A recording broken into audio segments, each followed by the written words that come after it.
आज हम लोग एक चैप्टर करेंगे एरो इम्पॉसिबिलिटी थ्योरम। बहुत छोटा सा चैप्टर है। आपको ये क्वेश्चन आएगा, क्या है, केंथ एरो। ये जो केंथ एरो है, ये नोबेल प्राइज विनर है इन इकोनॉमिक्स, ठीक है। और केंथ एरो ने दिया है एरो इम्पॉसिबिलिटी थ्योरम। तो अगर आप इस चैनल में नए हैं तो आप सब्सक्राइब कर लीजिएगा और बेल आइकन को जरूर प्रेस करिएगा। इससे क्या होगा, आने वाले सभी वीडियोस के नोटिफिकेशन आपको मिल जाएगी और कोई भी वीडियो आपका मिस नहीं होगा। तो देखिए, ये जो एरो इम्पॉसिबिलिटी थ्योरम है गिवन बाय केंथ एरो, आपसे क्वेश्चन आ सकता है कि किसने दिया है। तो आपको ये हमेशा पूछा जाता है, मैच द फॉलोइंग रहता है। 3-4 कॉन्सेप्ट रहेंगे, 4 कॉन्सेप्ट रहेंगे। एक साइड आपको इंट्रोड्यूसर का नाम होगा और नीचे में कोड्स होंगे, ABCD कोड्स के अंदर नंबर होंगे 1 2 3 4, और आपको बताना होगा कौन कौन से कंसेप्ट को किसने दिया है, इसलिए इम्पॉर्टेंट है।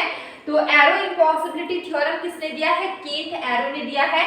और इस चैप्टर में we can not make social decision what will be satisfying the preference of all individual in economics, ठीक है। अगर कोई भी सोशल डिसीजन लिया जाता है, वो क्या होगा कि वो हर किसी भी इकोनॉमी में जितने इंडिविजुअल हैं सबकी वांट्स को सेटिस्फाई नहीं करेगा, ठीक है। कोई भी अगर डिसीजन लिया जाता है किसी भी इकोनॉमी में, सोशल डिसीजन जो सबके लिए होगा, तो वो डिसीजन से कुछ लोग एग्री करेंगे, कुछ लोग एग्री नहीं करेंगे, मतलब कि वो सबको सेटिस्फाई नहीं करेगा, ठीक है। तो यहाँ पे देखिए, order to construct a valid social welfare function from individual preference Arrow has introduced. देखिए, एरो ने यही बात बोली कि कोई भी सोशल डिसीजन होता है वो उस इकोनॉमी में रहने वाले सभी लोगों को के वांट्स को सेटिस्फाई नहीं करता है, ठीक है। तो यहाँ पे 5 तरीके का आपको यहाँ पे देख सकते हैं। यहाँ पे क्या है कि यहाँ पे order to construct a valid social welfare function from individual preference, ठीक है। यहाँ पे सारे प्रेफरेंस को, सारे इंडिविजुअल के प्रेफरेंस को ध्यान में रखते हुए, ठीक है, एरो हैज इंट्रोड्यूस्ड 5 कंडीशन, ठीक है।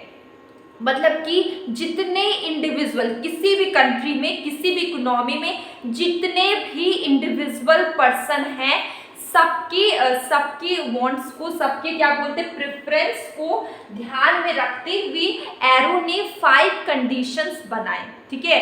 लेकिन इस थ्योरी में हम लोग 5 कंडीशन पढ़ते हैं। देखिए, फर्स्ट कंडीशन क्या है, नॉन डिक्टेटरशिप, ठीक है। तो नॉन डिक्टेटरशिप क्या होता है, यहाँ पर मैं बहुत डिटेल में नहीं करूँगी, सिंपली मैं बहुत ज़्यादा लिख के भर नहीं रही हूँ, क्योंकि क्या होता है हम लोग बहुत ज़्यादा लिखते हैं, याद नहीं रहता है लंबी लंबी थ्योरीज, हम लोग शॉर्टकट में समझेंगे। देखिए, जैसे कि नॉन डिक्टेटरशिप है, ठीक है, नॉन डिक्टेटरशिप, इसका मतलब है कि जितने भी वोटर से सबको इक्वली कंसीडर किया जाए। मतलब कि क्या क्या होता है, किसी कंट्री में मतलब सबसे ज़्यादा पावर 20% लोगों के पास है। देखिए, किसी भी कंट्री में सपोज करिए कि 20% लोग के पास बहुत ज़्यादा पावर है, ठीक है, और 80% लोग के पास 2% पावर, मतलब बहुत कम पावर है, एकदम नहीं के बराबर। तो 20% जो लोग हैं वो रूल करने लगते हैं बाकी 80% पीपल पे। तो ऐसा नहीं होगा, यहाँ पे क्या होगा, जितने भी वोटर्स हैं सबको इक्वली कंसीडर किया जाएगा। इसको बोलते हैं नॉन डिक्टेटरशिप। ये सारे किसी भी इकोनॉमी में जितने भी इंडिविजुअल है सबको ध्यान में रखते हुए नॉन डिक्टेटरशिप, एक यहाँ पे 5 बनाए गए कंडीशन, उसमें से एक है नॉन डिक्टेटरशिप। मतलब कि जितने भी इंडिविजुअल है सबको यहाँ पे क्या होगा, बराबरी का अधिकार मिल रहा है। मतलब कि यहाँ पे जितना भी वोटर्स है, ऑल वोटर्स को इक्वली कंसीडर किया जा रहा है, ठीक है, इक्वल वैल्यू मिल रहा है। इसके बाद है इंडिपेंडेंस ऑफ इरिवेलेंट अल्टरनेटिव। मतलब कि यहाँ पे क्या होगा कि अगर एक का डिसीजन या एक का चॉइस, ठीक है, यहाँ पे सपोज करिए x है, y है और z है, 3 है, x y z, ठीक है। सपोज करिए यहाँ पे z को रिमूव कर दिया गया, जेड को हटा दिया गया, ठीक है, तो भी एक्स और वाई में ये जेड रिमूव हुआ तो वो एक्स और वाई पे कोई अफेक्ट नहीं कर रहा है। इसको हम लोग बोलते हैं इंडिपेंडेंस ऑफ इरिलेवेंट अल्टरनेटिव, ठीक है, मतलब एक का चॉइस रिमूव होगा तो वो अदर चॉइस पे कोई भी अफेक्ट नहीं करेगा। मतलब एक को हटा, 3 है उसमें से एक को हटा दिया भी जाए तो भी वो वाई और जेड, मतलब एक्स जेड को हटा दिया जाए तो ये एक्स और वाई को अफेक्ट नहीं कर रहा है, ठीक है। तो ये क्या इंडिपेंडेंस है ऑफ इरिवेलेंट अल्टरनेटिव, ठीक है। अब कंसिस्टेंट एंड ट्रांसिटिविटी, मतलब अपने डिसीजन पे रिजिड रहना है, कंसिस्टेंट रहना है, चेंज नहीं करना है, इसको हम लोग कंसिस्टेंट और ट्रांसिटिविटी, मतलब जो डिसीजन लिए वो आज के डेट में, कल के अपने मतलब जो भी डिसीजन हो उसमें टिके रहना है, रिजिड रहना है, इसको कंसिस्टेंट, ठीक है। अब हम देख रहे हैं रिस्पॉन्सिवनेस टू इंडिविजुअल प्रेफरेंस, ठीक है। यहाँ पे क्या है कि जितना भी इंडिविजुअल पर्सन सोशल जो चॉइस होगा या सोशल जो डिसीजन होगा वो मूव करेगा सेम डायरेक्शन, मतलब पॉजिटिव डायरेक्शन में, ठीक है। तो जो भी इसी को बोलते हैं इंडिविजुअल प्रेफरेंस, जो भी सोशल डिसीजन होगा वो मूव करेगा सेम डायरेक्शन में, ठीक है। ये एरो इम्पॉसिबिलिटी थ्योरम के अकॉर्डिंग कि यहाँ पे हर इंडिविजुअल के प्रेफरेंस को लेके 5 कंडीशन बनी, जिसमें एक कंडीशन क्या है कि रिस्पॉन्सिवनेस टू इंडिविजुअल प्रेफरेंस, इसका मतलब है कि जो सोशल चॉइस है और डिसीजन है वो मूव करेगा सेम डायरेक्शन में, ठीक है। इसके बाद नेक्स्ट पॉइंट ये है कि the condition of non imposition, ठीक है। तो जो बाहर से कोई एक्सटर्नल आके यहाँ के जो इंडिविजुअल है उनको अफेक्ट ना करे, उन पे कोई प्रभाव ना डाले, ठीक है, यही बोला गया है एक्सटर्नल फोर्स, ठीक है। यहाँ पे इस मान लीजिए कंट्री है, यहाँ पे कुछ भी 5 करोड़ पीपल रहते हैं, तो बाहर से 5 आदमी आ गया, नहीं बाहर से 50 आदमी यहाँ पे आए, ठीक है, और वो यहाँ के लोगों को कुछ बोल रहे हैं तो वो उनकी बातों में आ जा रहे हैं, ऐसा ना हो, मतलब कि बाहर के जो एक्सटर्नल फोर्स है वो यहाँ के इंडिविजुअल पे कोई अफेक्ट ना करे, ठीक है। तो ये होता है कंडीशन ऑफ नॉन इम्पोजिशन, ये इम्पोजिशन। तो ये हमारी 5 कंडीशन है, लेकिन ये 5 कंडीशन ऐसा मतलब 5 कंडीशन जो हमेशा फुलफिल होगा, जो हमेशा मतलब इसमें से कोई ना कोई ऐसा कंडीशन जरूर होगा जो कि फॉलो नहीं हो पाएगा, ठीक है। ये 5 कंडीशन फॉलो करना इम्पॉसिबल नहीं है, इसलिए इसका नाम है एरो इम्पॉसिबिलिटी थ्योरम, ठीक है।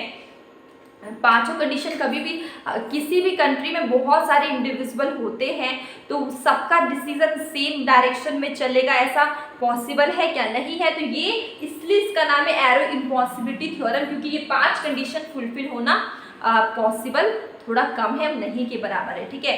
तो अभी हम लोग इसको एक और एग्जाम्पल के थ्रू समझेंगे। क्वेश्चन क्या है, क्वेश्चन नहीं सॉरी मेरे दिमाग में क्वेश्चन है कि यहाँ पे एग्जाम्पल हम लोग ले रहे हैं, ठीक है, एरो इम्पॉसिबिलिटी थ्योरम का। यहाँ पे देखिए 33 वोट है, मतलब कि 1/3 प्रीफर कर रहे ए ओवर बी और 1/3 प्रीफर कर रहे ए ओवर बी, ठीक है, ए ओवर बी और आप देख सकते हैं बी ओवर सी, ठीक है, 1/3 प्रीफर करें। यहाँ पे 33 वोट है। अब देखिए यहाँ पे 33 वोट आपका यहाँ पे बी ओवर सी का है, ठीक है, बी ओवर सी और सी ओवर ए, ठीक है, 33 वोट है जो कि 1/3 है, प्रीफर कर रहे बी ओवर सी और सी ओवर ए, ठीक है। फिर देखिए 33 वोट है जो प्रीफर कर रहे सी ओवर ए और ओवर बी, ठीक है, ए ओवर बी, ठीक है। 33 वोट प्रीफर करें जहां पे 1/3, वही 1/3 प्रीफर करें सी ओवर ए और ए ओवर बी पे 1/3, ठीक है। अब देखिए टोटल वोट देखते 66 वोटर्स है जो कि प्रीफर करता है ए ओवर बी, ठीक है, और 66 वोटर्स है प्रीफर करता है बी ओवर सी, ठीक है। 66 वोटर है प्रीफर कर रहा है ए ओवर बी, यहाँ पे देख सकते हैं ए ओवर बी है कितना 66 वोटर, और यहाँ पे देखिए बी ओवर सी, ठीक है, B/C आपका क्या है, यहाँ पे 66 वोटर है, प्रिफर कर रहा है C/A। तो यहाँ पे क्या बोला गया है कि इम्पॉसिबल मतलब कि सोशल ऑर्डरिंग, यहाँ पे मैं लिख देती हूँ, सोशल ऑर्डरिंग पॉसिबल नहीं है, मतलब कि जितने भी इंडिविजुअल है सेम डायरेक्शन में मूव करें, ये पॉसिबल नहीं है, ठीक है। इसलिए ये पॉसिबल 5 कंडीशन को फुलफिल कर, मतलब 5 कंडीशन जो अभी हम लोग ने पढ़े हैं वो 5 कंडीशन के साथ सोशल ऑर्डरिंग मतलब पॉसिबल नहीं है। उसमें से कोई ना कोई एक कंडीशन जिसका वायोलेशन होगा, वायोलेट करेंगे, उसका उल्लंघन होगा, तब आपका मतलब 5 कंडीशन फुलफिल होना पॉसिबल ही नहीं है। इसमें से कोई ना कोई कंडीशन जरूर है जो कि फुलफिल नहीं होगा, ठीक है। तो ये जो थ्योरम है ये पॉसिबल नहीं है, मतलब इसलिए इसका नाम है एरो इम्पॉसिबिलिटी थ्योरम, ठीक है। तो यहाँ पर आप देख सकते हैं इक्वल नहीं हुआ, ठीक है, कहीं पर भी सोशल ऑर्डरिंग आपको नहीं दिख रहा होगा, ठीक है। तो इसलिए ये छोटा सा चैप्टर था हमारा एरो इम्पॉसिबिलिटी थ्योरम का। तो अब हम लोग मिलेंगे कल एक न्यू वीडियो।